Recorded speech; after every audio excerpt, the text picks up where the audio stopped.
আর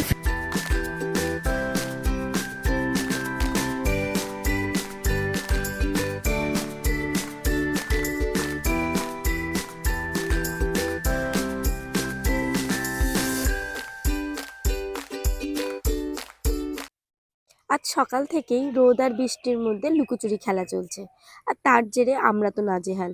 অতিরিক্ত গরম আবার একটু ঠান্ডা, ঠান্ডা তো লেগেই রয়েছে। আমার ভয়েস শুনে বুঝতে পারছো। Hi friends, welcome to my blog. আশা করছি তোমরা সবাই খুব ভালো আছো, আমিও ভালো আছি। আজকে সারাদিনের ব্লগটা দেখতে থাকো, আশা করছি তোমাদের ভালো লাগবে। সকাল সকালই রান্নাঘরে আজকে দুমদুমার কাণ্ড। লুচি আর ঘুগনি। আমাদের বাড়ি সচরাচর এই টিফিনটা হয় না, কিন্তু আমার ননদরা এসেছিল, আগের ব্লগেই তোমাদের বলেছি, তাই একটু তাদের জন্য সকালে লুচি আর ঘুগনি। আর বাড়িও আজকে বৃহস্পতিবার ছিল, আর আমার শরীরটা খুব একটা ভালো ছিল না, কিন্তু কি করব, অগত্যা তো রেডি তো হতেই হবে। স্নান ধান আমি সেদিকে সারছিলাম, এদিকে মা বাবার আর আমার ওই ভাগনাকে খেতে দিয়ে দিয়েছে, আর এদিকে আমার ননদ আর ননদের মেয়ে বসে আছে। মা আর আমার দেওর দেখুন, দেওর আজকে মায়ের সাহায্যকারী হয়েছে, সে এখন মার হাতে হেল্প করে দিচ্ছে। এদিকে ততক্ষণে আমার ছেলে ঘুম থেকে উঠে গেছিল, আমি গিয়ে ওকে ফ্রেশ করিয়ে নিচ্ছিলাম, ওকে খাইয়ে নিচ্ছিলাম। আমি আবার চেষ্টা করি একটু সকাল সকাল ওকে খেতে দেওয়ার, কারণ দুপুরবেলার খাওয়াটা তাহলে সময় মতো খেতে পারবে। ওকে ফ্রেশ করিয়ে ওর পিসিমার সাথে খেলা করছিল। দিদি আসলে, মানে আমার ননদ আসলেই ওর খুব আনন্দ। আমাদের অংশুবাবু কিন্তু ভীষণ চঞ্চল, খেলার ছলেই দিদির ছেলেকে অনেকবার আঁচড়িয়ে দিয়েছে, আর সে বেচারা কাঁদছে, কিছুই বলতে পারে না, ভাই আঁচড়িয়েছে বলে কথা। আমি কি করব, অগত্যা নখগুলো কাটতেই বসলাম। ওর নখগুলো কাটার পরেই আমি দিদিকে দিয়ে দিয়েছি খেতে, আর ছেলেকে দিলাম একটু ওষুধ। ও ওষুধটা ততক্ষণ নিক, আর আমি একটু কাজ সেরে নিই। দিদি চায় না একটু ক্যামেরায় আসে, তাও জোর করে নিচ্ছিলাম। যেহেতু আজ বৃহস্পতিবার, প্রতি ঘরে ঘরে আজ খুব ব্যস্ততম দিন ঠাকুর ঘরের কাজ নিয়ে।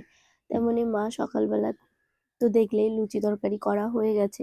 মা তারপরেই চলে এসেছিল ঠাকুর ঘরে, এসে ঠাকুর ঘরটা পরিষ্কার করে তাড়াতাড়ি পুজোটা দিয়ে নিয়েছে। মা সবসময় চেষ্টা করে একটু সকাল সকালটা পুজোটা দিয়ে নেওয়া, তাতে ভালোই হয়। সকালবেলা ঠাকুর ঘরের কাজটা হয়ে গেলে সংসারের কাজের মধ্যে যেন মনে হয় অনেকটা কাজ হালকা হয়ে গেছে। এদিকে আমি একটু মুড়ি আর ঘুগনি খেয়ে নিচ্ছিলাম, কারণ ওষুধটাও খেতে হবে। আর তারপরে না, আমি আর সেদিনের ব্লগটা কন্টিনিউ করতে পারিনি, এটা নেক্সট দিনের ব্লগ। আমি এতটাই শরীর খারাপ হয়েছিল, আমি যে ওষুধ আনতে যাব সেটুকুনিও আমার ক্ষমতা ছিল না। মায়ের কাছে ওষুধ ছিল, আমি সেটুকুনি খেয়ে নিয়েছিলাম, তাতে শরীরটা একটু ভালো ভালো হয়েছিল, কিন্তু আবার রাতের দিকে গিয়ে শরীরটা বড্ড খারাপ হয়েছিল। সকালে ঘুম থেকে উঠেই যেই সংসারের কাজে হাত দিলাম, আবার দেখছি শরীরটা বেশ সুস্থ হয়ে গেছে। আর এদিকে না, বাড়িতে সবজিও বাড়ন্ত, বাজারে যেতেই হবে, তাই বাজারের দিকে বেরোলাম। না বেরোলে আর হচ্ছিলই না। এদিকে বাজারের অবস্থা দেখেছেন, একটু বৃষ্টি হচ্ছে তাতেই কি অবস্থা। কিন্তু কিছুদিন আগেই রাস্তাটা পরিষ্কার করেছে।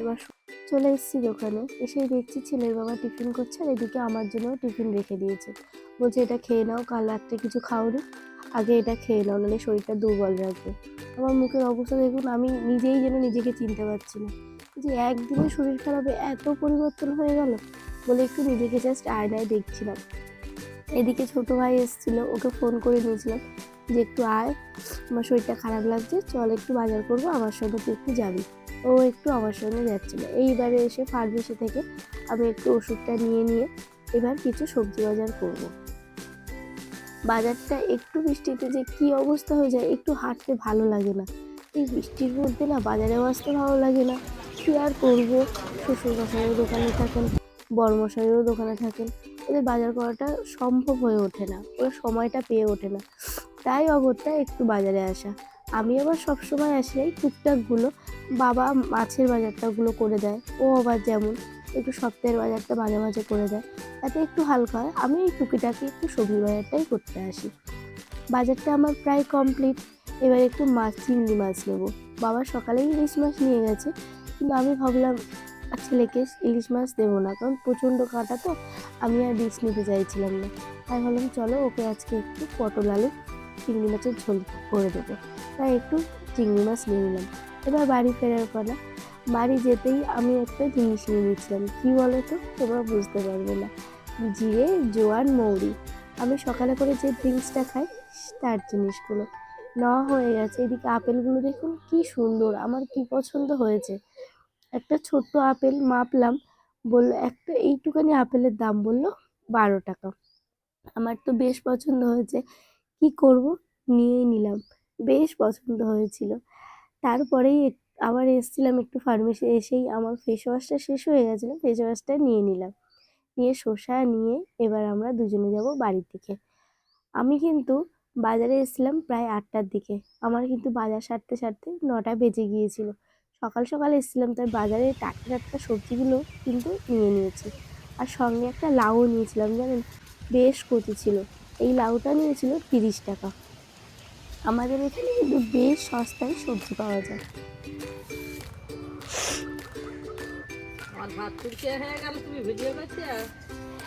কেন, তোমার ইলিশ মাছের মাথা দিয়ে কচু শাক খাওয়ার ইচ্ছা হচ্ছে, আর তোমার হাত চুলকাচ্ছে, তো আমি কি করবো বলো?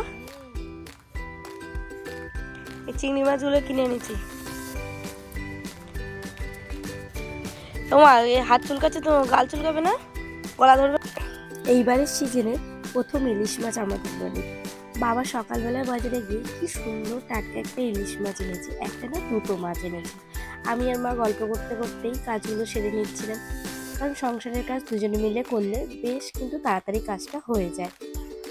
আজ হবে ইলিশ মাছের মাথা দিয়ে কচু শাক, আর হবে সর্ষে দিয়ে ইলিশ মাছ ভাপা। এদিকে মা আর আমি গল্প করতে করতে সংসারের কাজগুলো সেরে নিচ্ছিলাম, মানে রান্নার জোগাড়টা করে নিচ্ছিলাম। আর মা কচু শাকগুলো কাটছিল। কচু শাকগুলো না বেশ মোটা মোটা ছিল আর বড় বড় ছিল। মা বলছে অনেক হয়ে গেছে, আমি বললাম ফেলে দাও। মা বলছে না না, নিয়ে নি, দেখবি খাওয়ার সময় কম পড়ে যাবে। সত্যি আজকে কিন্তু কচু শাকটা দুর্দান্ত হয়েছিল। আর এদিকে মাকে আমি গুছিয়ে দিয়ে আমি চলে এসেছিলাম রান্নাঘরে আরও কিছু কাজ সারতে। আর এদিকে আমার ভাইয়ের সঙ্গে আমার ছেলে খেলা করছিল। আজকে কিন্তু রান্না সারতে সারতে আমাদের বেশ বেলা হয়েছিল, অনেকটাই বেলা হয়ে গেছিলো। এদিকে রান্নাগুলোও সব গোছানো হয়ে গেছে। এবার শুধু দোকান থেকে বাবুরা বাড়ি ফিরলেই আমাদের খাওয়া দাওয়া। আপনারা ব্লগটা দেখতে থাকুন, অবশ্যই বলবেন কেমন হয়েছে, আমাকে কিন্তু কমেন্টে জানাতে ভুলবেন না। আর অবশ্যই সাবস্ক্রাইব করতে কিন্তু একদমই